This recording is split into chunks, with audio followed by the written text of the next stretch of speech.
So hello guys, तो चलिए current affairs के रिवीजन वाली क्लास स्टार्ट करते हैं बिना टाइम वेस्ट करे। तो इस प्रश्न में पूछ रहे हैं, हाल ही में विश्व व्हेल दिवस कब मनाया गया? तो आंसर होगा 18 फरवरी को। ये जो वर्ल्ड व्हेल डे है ना, ये एक्चुअली में फरवरी के तीसरे रविवार को मनाया जाता है। तो इस बार हम इसे 18 फरवरी को मना रहे हैं। जो पानी का सबसे बड़ा जीव है व्हेल, उसके बारे में जागरूकता फैलाने के लिए।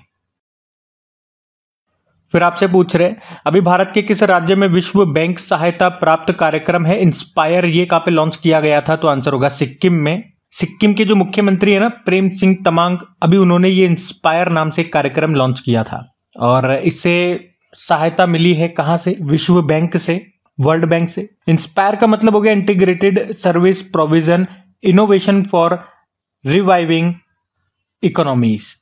तो इस पहल का मुख्य उद्देश्य क्या है? राज्य में आर्थिक विकास और समावेशन को बढ़ावा देना। और अगर बात करें कि भैया वर्ल्ड बैंक ने कितना पैसा दिया, पैसा ही पैसा, पैसा ही पैसा, तो $100 मिलियन। वर्ल्ड बैंक के स्टैटिक भी जरूर देखेंगे। स्थापना होती है 1944 में, हेडक्वार्टर वॉशिंगटन डीसी में हो गया और हेड है अजय बंगा। बाकी सिक्किम की बात करेंगे तो कैपिटल गंगटोक है, मुख्यमंत्री प्रेम सिंह तमांग और गवर्नर है लक्ष्मण प्रसाद आचार्य। यहाँ पे आपको कंचनजंगा नेशनल पार्क मिल जाएगा, नाथुला दर्रा, जेलेपला दर्रा, ये सब आपको यहाँ पे मिलेंगे। अगला प्रश्न देखते हैं। फिर अगले प्रश्न में पूछ रहे, अभी किस राज्य में खान विभाग के द्वारा पर्याप्त लौह अयस्क के भंडार की खोज हुई थी? तो आंसर होगा करौली में। ये कहां पर है? राजस्थान में। लगभग 840 मिलियन टन से अधिक लौह अयस्क के भंडार यहाँ पे मिले हैं। लौह अयस्क क्या होता है? आयरन और। तो ये चट्टाने आप कह दो या खनिज कह दो, जिससे हमें लोहा मिलता है। भाई आप देखोगे लोह के अयस्क 4 प्रकार के हो सकते हैं, हेमेटाइट, मैग्नेटाइट, लिमोनाइट और सिडेराइट। लेकिन भारत में अगर बात करें तो मुख्य रूप से हेमेटाइट और मैग्नेटाइट पाया जाता है और अभी राजस्थान में यही 2 मिले हैं। फिर आपसे पूछ रहे, अभी फरवरी में मिलन नौसैन्य अभ्यास का 12वां संस्करण कहां पे हुआ? तो आंसर होगा विशाखापत्तनम में। एक्सरसाइज का नाम याद रख लो, मिलन है। ये एक नेवल एक्सरसाइज नौसैनिक अभ्यास है। अभी जो हुआ वो 12वां संस्करण था। कहां पे हुआ? विशाखापत्तनम में। और ये एक बहुत बड़ा नेवल एक्सरसाइज था, 50 से ज्यादा देशों ने इसमें हिस्सा लिया था। और इसका आयोजन कौन करता है? भारतीय नौसेना करती है। ये एक द्विवार्षिक अभ्यास है, यानी कि 2 साल में एक बार होता है, बाइएनियल। पहली बार 1995 में हुआ था ये। फिर आपसे पूछ रहे हैं, अभी कहां पर 3 दिवसीय नागी पक्षी महोत्सव मनाया गया? तो आंसर होगा बिहार में। तो बिहार के जमुई में जो नागी पक्षी अभ्यारण्य है, वहां पे ये 3 दिवसीय नागी पक्षी महोत्सव मनाया गया था। मनाने का उद्देश्य क्या रहा होगा? पक्षी संरक्षण को बढ़ावा देना और लोगों को प्रवासी पक्षियों और उनके आवासों के बारे में शिक्षित करना। आपको याद होगा एक विश्व प्रवासी पक्षी दिवस होता है, वर्ल्ड माइग्रेटरी बर्ड डे। वो मई और अक्टूबर के दूसरे शनिवार को मनाया जाता है। एक राष्ट्रीय पक्षी दिवस भी होता है, नेशनल बर्ड डे, वो 5 जनवरी को होता है। और एक विश्व गौरैया दिवस भी होता है, वर्ल्ड स्पैरो डे, वो 20 मार्च को होता है, याद रखना। और आपको याद होगा स्पैरो से कि जो अभी हमने खेलो इंडिया पैरा गेम्स का पहला संस्करण का आयोजन किया था अभी दिसंबर में, जिसमें हरियाणा टॉप पे रहा था, उसका शुभंकर, उसका मैस्कॉट उज्ज्वला था, जो रिप्रेजेंट करता है स्पैरो को। ध्यान रखना ये। फिर आपसे पूछ रहे, अंतरराष्ट्रीय कठपुतली महोत्सव का आयोजन कहां पे किया गया था? तो आंसर होगा चंडीगढ़ में। बस यही ध्यान रखना कहां पे मनाया गया था। फिर पूछ रहे, अभी हर घर जल योजना के तहत 100% कवरेज हासिल करने वाला पहला उत्तर पूर्वी राज्य कौन सा बना? तो आंसर होगा अरुणाचल प्रदेश। तो ये जो हर घर जल योजना है, आप जानते हो जल जीवन मिशन का ही एक हिस्सा है, जिसका उद्देश्य है देश के हर घर को पाइप से जल कनेक्शन करवाना, जो शुरू हुआ था कब? 2019 में, जिसका लक्ष्य था 2024 तक हर घर नल कनेक्शन करना। आपसे पूछूं, अगर हर घर जल प्रमाणित वाला पहला राज्य कौन सा बना था? गोवा। पहला यूनियन टेरिटरी बना था दादर व नागर हवेली और दमन व दीव। और पहला जिला पूछेंगे तो मध्य प्रदेश का बुरहानपुर बना था। ये भी ध्यान में रखना। फिर आपसे पूछ रहे, अभी लोकतंत्र सूचकांक 2023 में भारत की रैंक क्या है? 41 है। तो इंडेक्स का नाम है डेमोक्रेसी इंडेक्स, लोकतंत्र सूचकांक 2023 वाला। और इसे जारी कौन करता है? Economist intelligence unit. और इसमें भारत 41 नंबर पर है। 160 देशों की ये लिस्ट है, जिसमें भारत 41 नंबर पर है। टॉप पे नॉर्वे है, सेकंड पे न्यूजीलैंड, तीसरे पे आइसलैंड। टॉप याद रख लो और भारत की रैंक याद रख लो। कौन सा इंडेक्स है ये याद रख लो, कौन जारी करता है ये याद रख लो। और लोकतंत्र से आपको ये भी याद आएगा कि अभी लोकतंत्र का अंतर्राष्ट्रीय दिवस हमने कब मनाया था, इंटरनेशनल डे ऑफ डेमोक्रेसी, तो 15 सितंबर को। अगला प्रश्न देखते हैं। फिर पूछ रहे हैं अभी विश्व पेंगोलिन दिवस कब मनाया गया, तो आंसर होगा 17 फरवरी को। एक्चुअली में ये फरवरी के तीसरे शनिवार को मनाया जाता है, तो इस बार 17 फरवरी को मनाया गया। पेंगोलिन ये एकमात्र स्तनपायी है जो स्केल से ढका हुआ है, तो इसी के बारे में जागरूकता फैलाने के लिए हम ये मनाते हैं। फिर आपसे पूछ रहे हैं अभी किस अंतरिक्ष एजेंसी ने इनसेट 3DS सैटेलाइट को लॉन्च किया, तो आंसर होगा इसरो ने। तो जो भारत की स्पेस एजेंसी है इसरो, अभी इसी ने इनसेट 3DS सैटेलाइट को लॉन्च किया है। कहां से लॉन्च किया, तो श्रीहरिकोटा के सतीश धवन अंतरिक्ष केंद्र से। अच्छा, इसे किस रॉकेट से लॉन्च किया पूछेंगे तो GSLV F-14 से। अच्छा, यहाँ पे एक पॉइंट मैं आपको और बता रहा हूं, क्या पता कभी एग्जाम में पूछ ले, तो जो GSLV है, जियो सिंक्रोनस लॉन्च व्हीकल, इसको इसरो का नॉटी बॉय भी कहा जाता है। और ऐसा क्यों कहते हैं, इसका कारण भी है, क्योंकि कई बार इसने मिशन को फेल कर दिया इसी कारण से। हालांकि इस बार फेल नहीं हुआ, ये पहुंचा दिया इसने।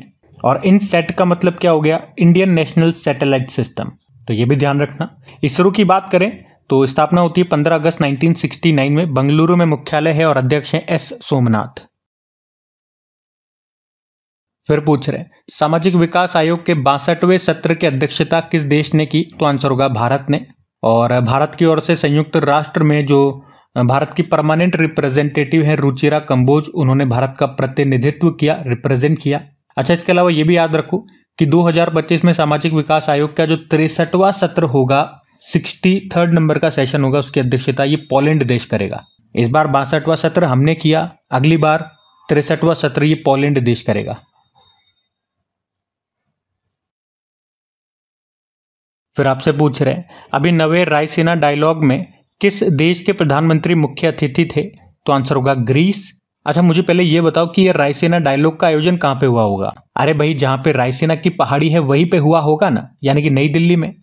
आयोजन कौन करता है, ऑब्जर्वर फाउंडेशन और विदेश मंत्रालय ने मिलकर आयोजन किया। अभी 2024 में इसका ये नवा संस्करण था। हमारे लिए क्या इंपॉर्टेंट है कि इसमें चीफ गेस्ट कौन थे, तो ग्रीस के प्रधानमंत्री जो की नाम है किर्याकोस मित्सोताकिस।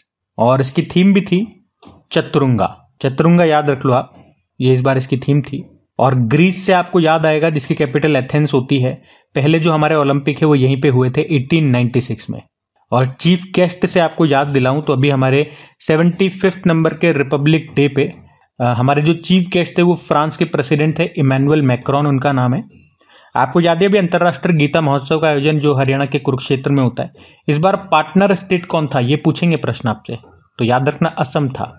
और अभी जो 10वां वाइब्रेंट गुजरात समिट हुआ था, कहाँ पे, गांधीनगर गुजरात में, उसमें चीफ गेस्ट यूनाइटेड अरब अमीरात के प्रेसिडेंट थे शेख मोहम्मद बिन जायद अल नहयान, तो ये भी ध्यान में रखना।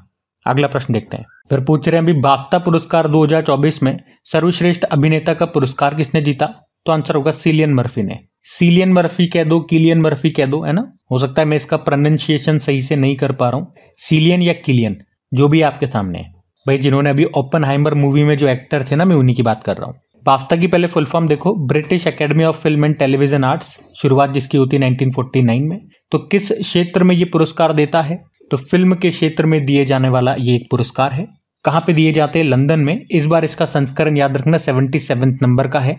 तो 4 बता रहा हूँ पॉइंट, वो आपको याद होने चाहिए। कोई भी इस तरह का अवार्ड होता है ना, फिल्मी अवार्ड होता है, उसमें 4 पॉइंट याद रखो, best film, best actor, best actress और बेस्ट डायरेक्टर। कम से कम ये तो याद रखो ही सही। तो बेस्ट फिल्म ओपनहाइमर रही है। ओपनहाइमर का आपको याद रखना है, हर में यही चलेगी, है ना।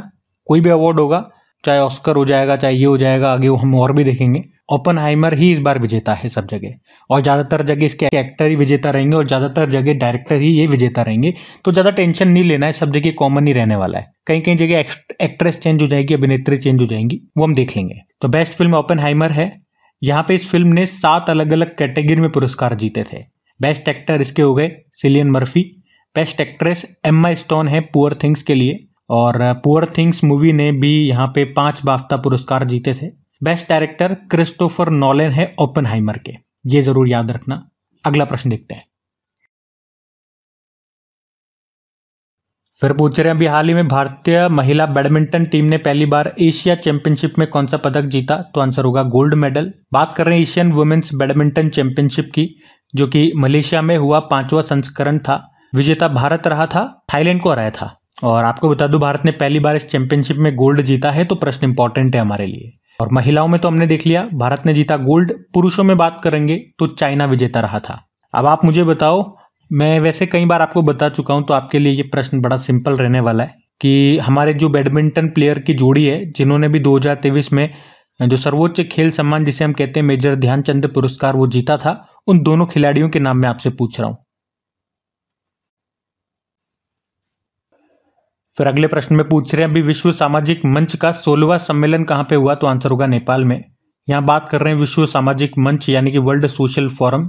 2024 में इसका ये 16वां संस्करण हुआ काठमांडू नेपाल में। थीम थी एक और दुनिया संभव है।